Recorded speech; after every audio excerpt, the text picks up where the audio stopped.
दिल में दर्द सबके है, पत्रकारों के है, विपक्ष के है, आम नागरिक के है। आज भी वो इसी गुजरात में आकर, माफ कीजिएगा, एक हैट लगाकर कार्यक्रम कर रहे हैं। देखा नहीं क्या आनंद फानंद में चुनाव आ रहा है, इससे जल्दबाजी में, रिबन काटने की जल्दी में आप लोगों ने बिना फिटनेस सर्टिफिकेट, बिना उसकी लोड बियरिंग कैपेसिटी देखे कि भाई उस पुल पे 500 लोग आ सकते हैं या नहीं, आपने खोल दिया पुल। गुजरात के मुख्यमंत्री इस्तीफा दे रहे हैं, उन्हें निकाला जा रहा है। हम यह जानना चाहते हैं, आज गुजरात का नागरिक किसी पुल पर, किसी सार्वजनिक मेट्रो पर, किसी पर चढ़ने से पहले 10 बार सोच रहा है, क्योंकि उसको अपनी सरकार पर से भरोसा हट गया है।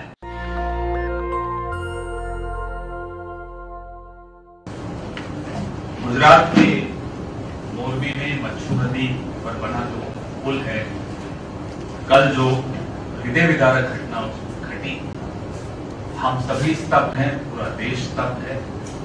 ईश्वर से हम प्रार्थना करते हैं कि मृतकों के परिवारों को शक्ति दे इस दुख को झेलने की, और अपने श्री चरणों में उनकी आत्मा को स्थान दे।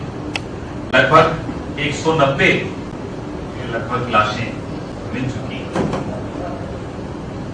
और जो वहां का मौत का मंजर है, आप लोग पत्रकार हैं, आपने कई अनुभव किए हैं, कई दृश्य देखे हैं, कई ऐसे नजारे देखे हैं, लेकिन कल कुछ पत्रकार साथियों से रात को बात हो रही थी तो वो बोल नहीं पा रहे थे, इतना दुखी थे, इतना भावुक थे,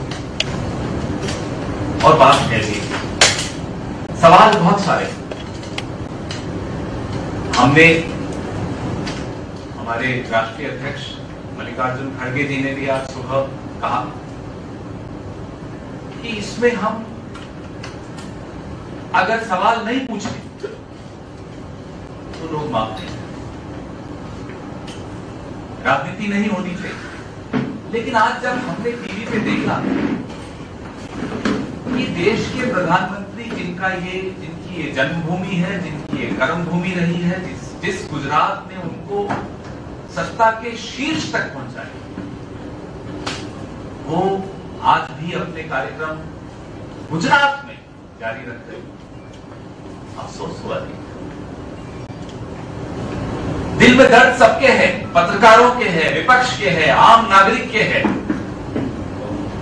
पूरे देश में लोग परेशान हैं ये देखकर, लेकिन जिस गुजरात ने माननीय प्रधानमंत्री को प्रधानमंत्री के पद तक पहुंचाया, आज भी वो इसी गुजरात में आकर, माफ कीजिएगा, एक हैट लगाकर कार्यक्रम कर रहे हैं। देखा नहीं एफआईआर हुई है क्या? उस एफआईआर में किसी मंत्री को, किसी अधिकारी को नामजद किया गया? सवाल है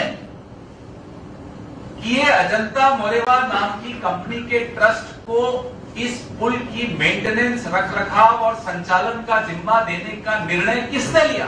किसके हस्ताक्षर है फाइल पर? किसके आदेश से हुआ है? उसकी जवाबदेही क्यों नहीं है?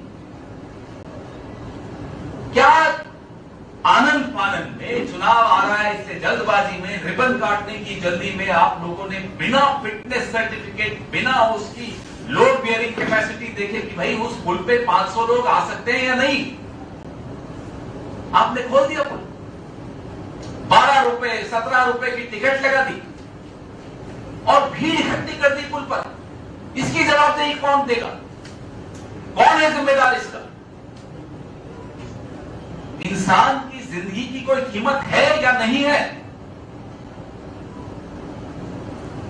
लाल बहादुर शास्त्री नाम के एक बहुत बड़े नेता थे इस देश के, प्रधानमंत्री के पद तक गए थे। एक रेल दुर्घटना में उन्होंने इस्तीफा दे दिया। गुजरात के मुख्यमंत्री इस्तीफा दे रहे हैं, उन्हें निकाला जा रहा है। हम यह जानना चाहते हैं किसकी जिम्मेदारी है इस राज्य की? कोविड में आप कहते हैं मौतें हुई नहीं, अस्पतालों की बाथरूम में लाशें मिली, यह स्थिति थी और आपने फिर भी हाथ खड़े कर दिए कि नहीं साहब यहां कुछ ऐसा नहीं हुआ। कौन जिम्मेदारी ले रहा है गुजरात के लोगों की जिंदगी की? इस कंपनी का क्या अनुभव रहा? क्या कोई अनुभव है इस कंपनी को, अजंता जो घड़ियां बनाते हैं? अनुभव है पुल की रखरखाव का, पुल की रिपेयर का और संचालन का?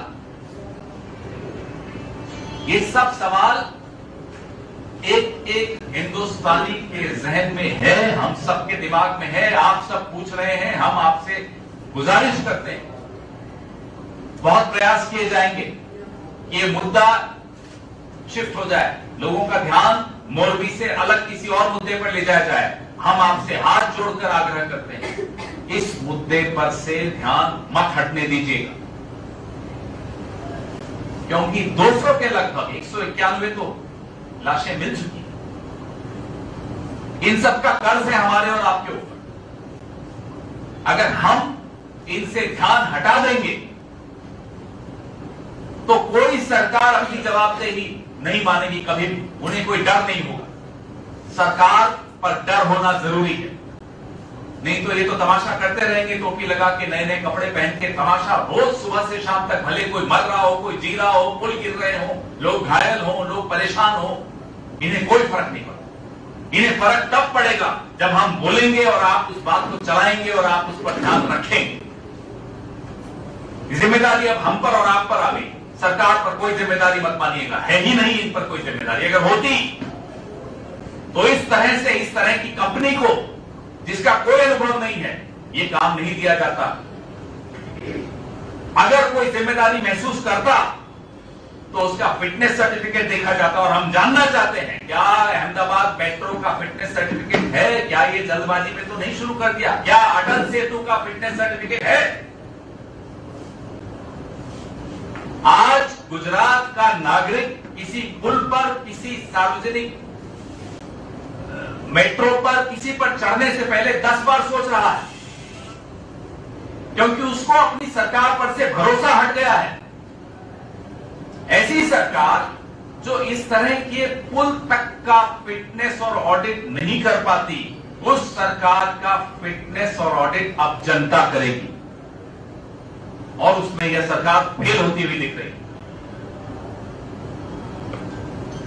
राजनीति का समय नहीं है, लेकिन अगर हम सवाल नहीं पूछेंगे तो जिस तरह की राजनीति इस प्रदेश में चल रही है वो चलती रहेगी और लोगों की जान जाती रहेगी। इसलिए जवाबदेही सिद्ध करने की राजनीति हम करेंगे, बार बार करेंगे। ऐसी राजनीति नहीं जो आपको इस स्क्रीन पर दिख रही है। चलाइए जरा इस चुनाव के दिनों में गिरा कि आज ये ब्रिज टूटा, कल ये पूरा बंगाल ऐसे ही खत्म कर देगी, इसको बचाओ, ये भगवान ने संदेश भेजा। इस तरह की राजनीति में हम विश्वास नहीं करते। हम सवाल पूछेंगे, बार बार पूछेंगे, और आपसे उम्मीद रखते हैं कि आप इन सवालों को दोहराएंगे जब तक इसका जवाब नहीं मिल जाता। और जवाब जनता देने को आतुर है। इस प्रदेश के एक एक नागरिक की सुरक्षा की जिम्मेदारी हम पर, आप पर, छोड़ दीजिए सरकार को, हम पर और आप पर है। इसलिए आपसे नम्र निवेदन है, बार बार निवेदन है, इस मुद्दे को तब तक जिंदा रखिएगा जब तक जवाब नहीं मिल जाते, जब तक जिम्मेदारी, जवाबदेही तय नहीं की जाती। आपके सवाल, और उससे पहले मैं चाहता हूं कि मेरे साथी इंद्र विजय जी गुजराती में अपनी बात रखें। हमारी 2 मांगे मैं फिर से दोहराता हूं। मुख्यमंत्री का तत्काल प्रभाव से इस्तीफा होना चाहिए। सुप्रीम कोर्ट के सेवानिवृत्त जज से इसकी निष्पक्ष और समयबद्ध जांच होनी चाहिए। बहुत जल्दी इसकी रिपोर्ट सबके सामने आनी चाहिए, सार्वजनिक की जानी चाहिए। मैं मेरे साथी इंद्र विजय जी से आग्रह करूंगा कि वो अपनी बात रखें। गई काले मोरबी में जो दुर्घटना बनी, समग्र रात दरमियान यूथ कांग्रेस मित्रों, एनएसयूआई मित्रों जे राहत कार्य में जोड़ायेला छे તેમની સાથે જે સતત વાત થાય છે, ત્યાંના દ્રશ્યો અંગેની જે ચર્ચા થાય છે, કાળજુ કંપાવી દે એ પ્રકારનો બનાવ ગઈકાલે ગુજરાત રાજ્યમાં બન્યો છે.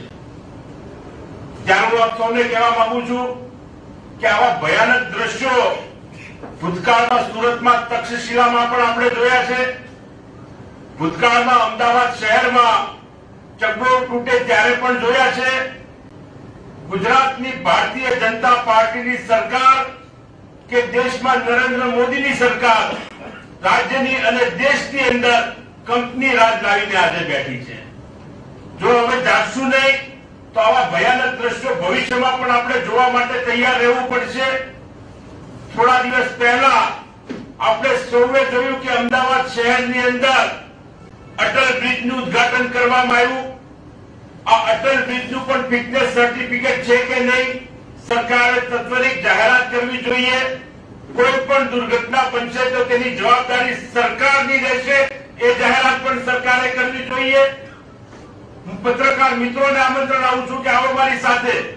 અમદાવાદ શહેરની અંદર ચૂંટણી નજીક આવી રહી છે એટલા માટે મેટ્રો રેલના અમુક રૂટનો પ્રારંભ કરવામાં આવ્યો છે. એક રૂટમાં સાથે બેસીને જોવો, ટ્રેનના ડબ્બામાં શ્વાસ ન લઈ શકાય એટલા પેસેન્જરો ભર્યા છે. ત્યારે આ કોઈ પણ દુર્ઘટના બને તો તેની જવાબદારી કોની, એ જવાબદારી નક્કી કરવાની છે. સામાન્ય રીતે કોઈ પણ આવા બનાવો બનતા હોય છે, સરકાર સીટની રચના કરતી હોય છે. આ સીટના રિપોર્ટ ક્યારેય આવતા નથી, કારણ કે એમના જ ઉદ્યોગપતિઓ અને એમના જ લોકો આમાં સંડોવાયેલા હોય છે. ત્યારે ગુજરાત રાજ્યની અંદર આજે બનાવ બન્યો છે, એમાં કોંગ્રેસ પક્ષના અમુક સવાલો છે કે આ દેશની અંદર જ્યારે અંગ્રેજોનું શાસન હતું ત્યારે કંપની રાજ ચાલતું હતું. ઈસ્ટ ઇન્ડિયા કંપની આ દેશની અંદર વેપાર કરતી હતી. આજે આ ભારતીય જનતા પાર્ટીની સરકારની અંદર પણ કંપની રાજનો પ્રારંભ થયો છે. જુદી જુદી કંપનીઓને એરપોર્ટ સોંપવામાં આવે છે. આ એરપોર્ટ ઉપરથી કોઈ પણ દુર્ઘટના બને CISF હટાવી લેવામાં આવી છે. ત્યારે કોઈ પણ આતંકી ઘટના બને તો તેની જવાબદારી જુદી જુદી કંપનીઓની રહેશે કે સરકારની રહેશે, તે પણ જવાબદારી નક્કી કરવી પડે.